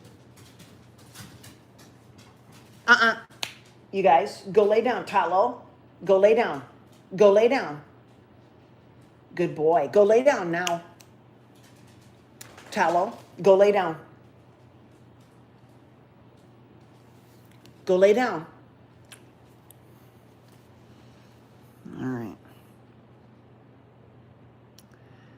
Tanya says, thank you so much for taking the time to respond to each of us. You're appreciated greatly. Thank you. Please support the channel. I appreciate that. Now I got the other two acting up. See, Talo was going to look at the static. As I talk, it just comes out. That's the barometric pressure. Gio says keto all day, every day. I agree. Melody, I did talk about GLPs earlier in this. Is a great question.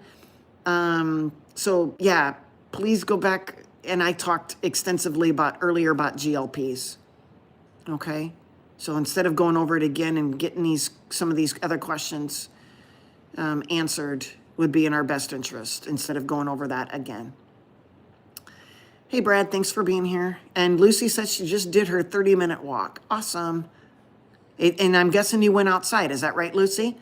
You did your walk outside in nature, under the sun, without sunscreen? Good job.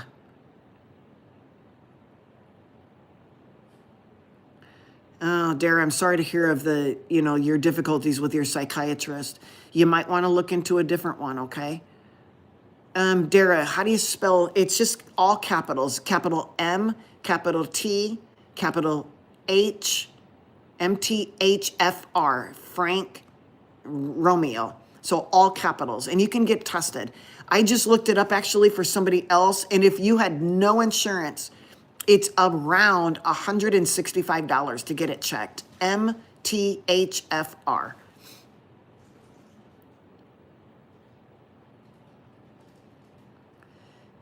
Brad asks, how do you regulate dopamine and serotonin production with ADHD? My question to Brad would be, why does Brad have ADHD?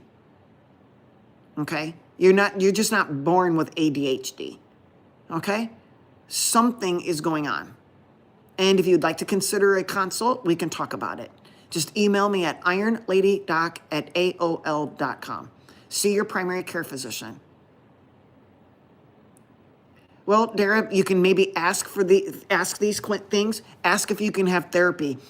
I don't know what was going on in Dara's past. I don't even know how old Dara is. She doesn't have to, or he doesn't have to say anything.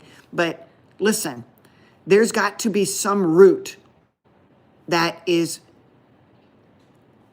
contributing to the symptoms you're having, and simply giving you more neurotransmitters that may or may not be working may not be in your best interest. Simply taking a medicine without knowing what the root cause is, that's where therapy helps. Even doing an online therapy, do an online therapist who's good at what you need. Fire them, hire them, do what needs to be done. Do Zoom calls with them. They allow you to text them with questions all the time. Consults are $110 an hour right now. 110 per hour. Okay?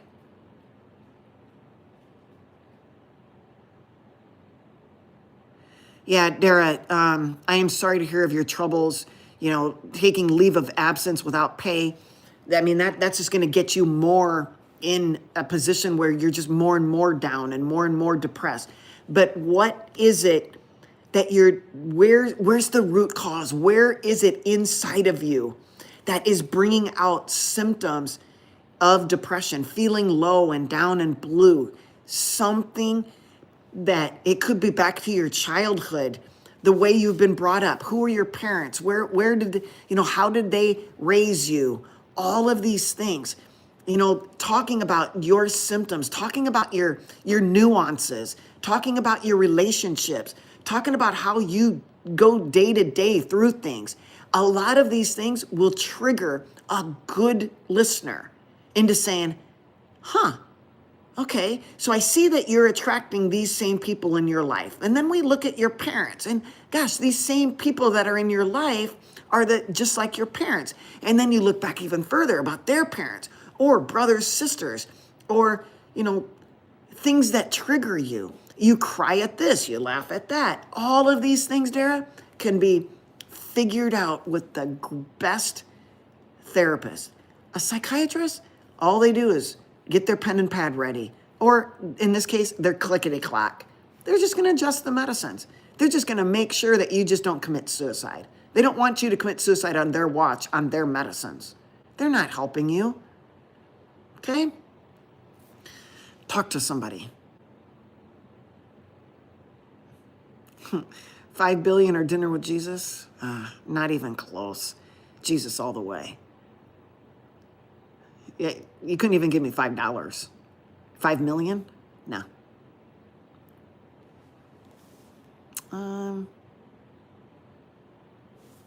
Let's see. Yep, walking outside, no sunscreen. You know it. Good job, Lucy.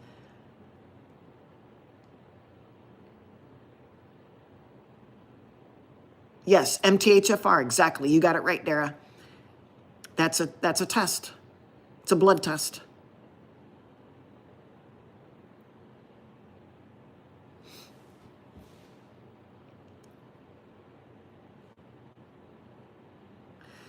Brad, that could well be. But are you saying that you're doomed? You can't recover neurodevelopment disorders? And what developmental issues did you have? Okay? You're putting a lot of science into this when something, like I'm talking to Dara, what if something triggered you back in the day? What is making you, attention deficit? So you're attention deficit, or are you really hyperactive? You're just like little kid, hyperactive. Or do you have attention deficit disorder, ADD? And why do you have ADD? And you're just going to say, you know what? It stemmed from my development. Well, what was that? What development did you have that triggered you? Was it what you were fed in utero? Is it what was fed outside of utero? Were you given a bunch of formula fed? You're filling yourself with a bunch of seed oils and sugar and non-heme iron, and now you got non-heme iron on your brain, and you're just going to go, you know what? I got ADD, and I'm just going to take a medicine for it. No, figure out what the root cause is. You already know it's some neurodevelopmental disorder, right? So you have some neurodegeneration. So you're saying you're just doomed. You can't recover that. I beg to differ. I think you can. And taking more and more medications for your ADD, like stimulants, that's what's going to be hard on your heart. That's increasing parasympathetic nervous system. You're just worsening your neurodegeneration. Just my thoughts. Lion, QQQ, I have hypothyroid and take levothyroxine, 50 micrograms. I also take 4 to 5 drops of iodine per day. I would like to get off of my medicines. I assume I should get blood work first and then a few months later. Yes.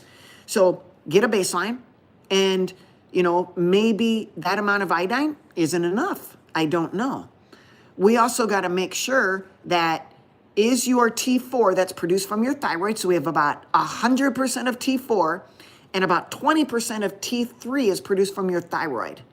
So TSH secreted in your brain comes down and stimulates your thyroid to produce T4.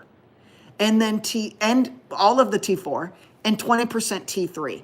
And then T4, that 100%, converts to the remainder of your T3, the other 80% in the periphery. All right?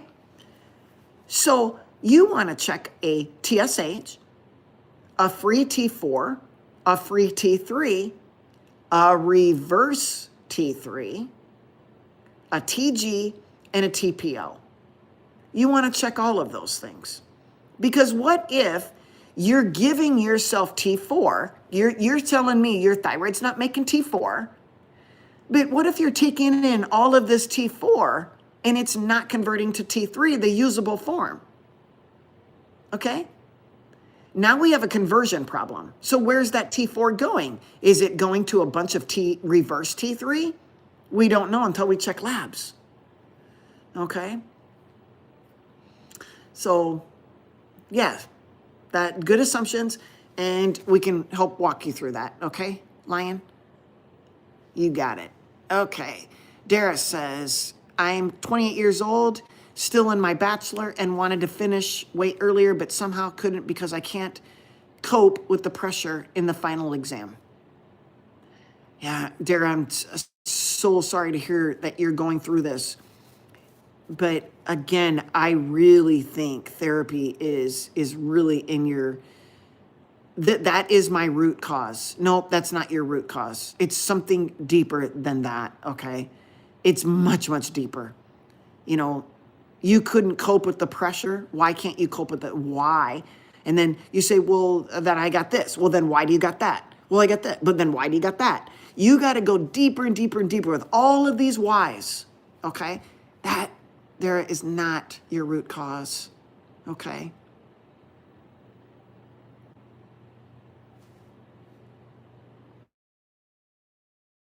Not use sunscreen. It's full of chemicals. Now, how about just use some, I bet even Lucy's done this. I bet she's put some coconut oil or castor oil on her skin for sunscreen. I'm guessing. I mean,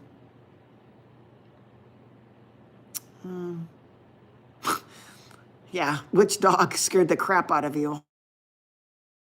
Hopefully it didn't bother you. But yeah, I can't. They bark at leaves blowing across the yard. So I try to shut the curtains before I start.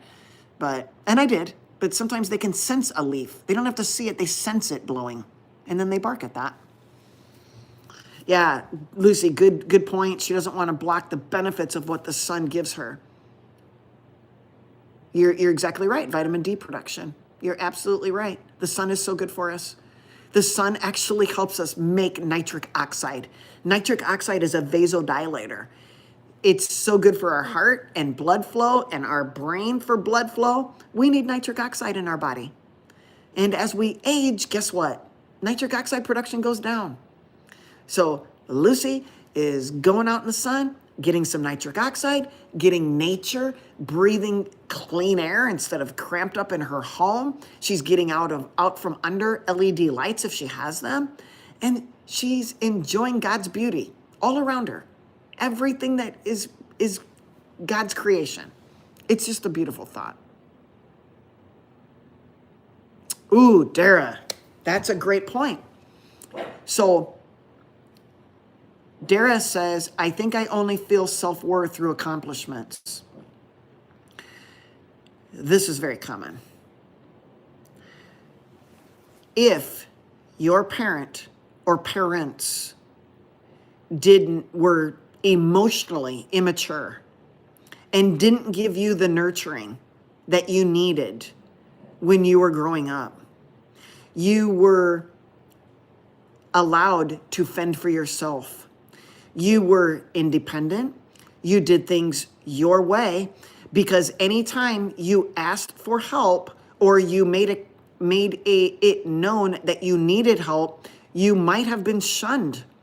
And so in order to avoid the repercussions of you bothering someone, your parent, instead you held all of this in. And so if they were having a concern, you were parentified, you could have been enmeshed, you could have had all of these things where even as a little child, you were their parent.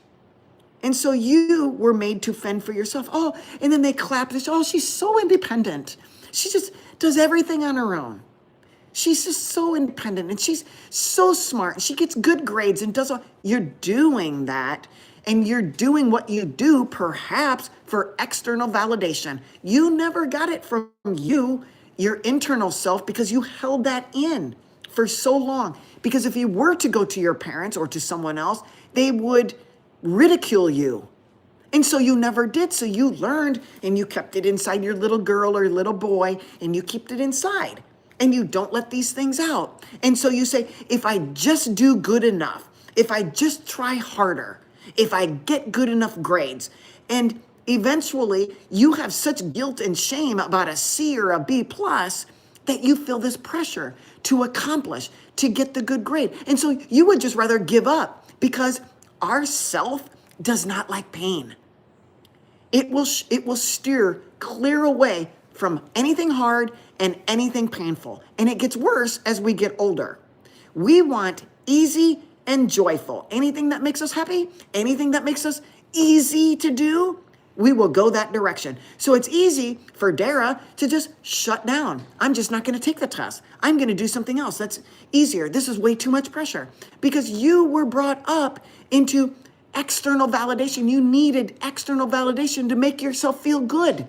You couldn't get it from your parents. You can't even get it from yourself because you were self-blamed.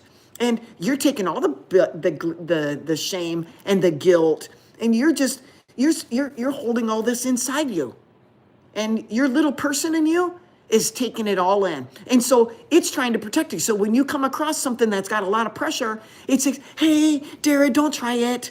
Just, don't do it. Or go to the doctor. Go to the doctor and get some medicine. You can do it. No, you got to figure out why you are trying to find self-worth through accomplishments. Somewhere along the way, it was the only thing you could do. You're either going to be the hypervigilant kind, the type A, or you're going to be the opposite, the person that gets in trouble. Usually, I'm just guessing, you're an internalizer. You internalize. So if you had emotionally immature parents, read about it. And you maybe even had a covert narcissistic parent, you're going to develop these things that you developed, okay? And I've seen eating disorders. I've seen these, I got to do better and do good. And it's so much pressure. You couldn't do good enough. You will never be able to do good enough that will ease that little person in you. That's why you're feeling the pressure. It's why you're overwhelmed. That's why you're anxious and nervous and depressed. That's why the medicines aren't working. You got to heal in here. Okay? You got to heal in here. Something's going on. You're 28 years old. Start asking questions. You got a long life ahead of you. If you were in your 50s, half of your life is likely gone and you've never even found out why. Why are your relationships this way? Why are your friends this way? Why do you attract this certain person? Why were your parents this way? Why am I acting the way I act? It's not about just taking a medicine. It's why it's not working. I'm just guessing. Dara, I'm family practice. I'm not a psychiatrist. I'm not a psychotherapist. I'm none of these things. I just do a lot of reading. And so there's a book, it's called, you're an adult, so it's called Adult Children of Emotionally Immature Parents. There's Growing Up with Covert Narcissist Parents. Honestly, one in, maybe 1 in 10 people walking on the streets right now have some form of narcissism. And emotionally, most narcissists have a component of being emotionally immature, and they are externalizers. Most emotionally immature people are externalizers. They will act out, but they will, if you have an externalizer, an emotionally immature person raising you, you will either be an externalizer or an internalizer. So if you look at your brother or sister and they were acting out and they got all of the attention and you're just there and you're being the grown up and you're doing the thing, you know what? You're both in a situation. I don't know which one's better. I think I would rather be an internalizer because at least you're not getting in trouble and acting out and doing these bad things and turning to drugs and alcohol and all of this stuff. But yeah, internalizers can have just as much problem. They're growing up just like you are at 28, wondering what's wrong with me. Why do I just need to keep doing better and better and better? Why do I have this urge? Because if somebody, just somebody notices Dara and says, oh my gosh, Dara, you're so smart.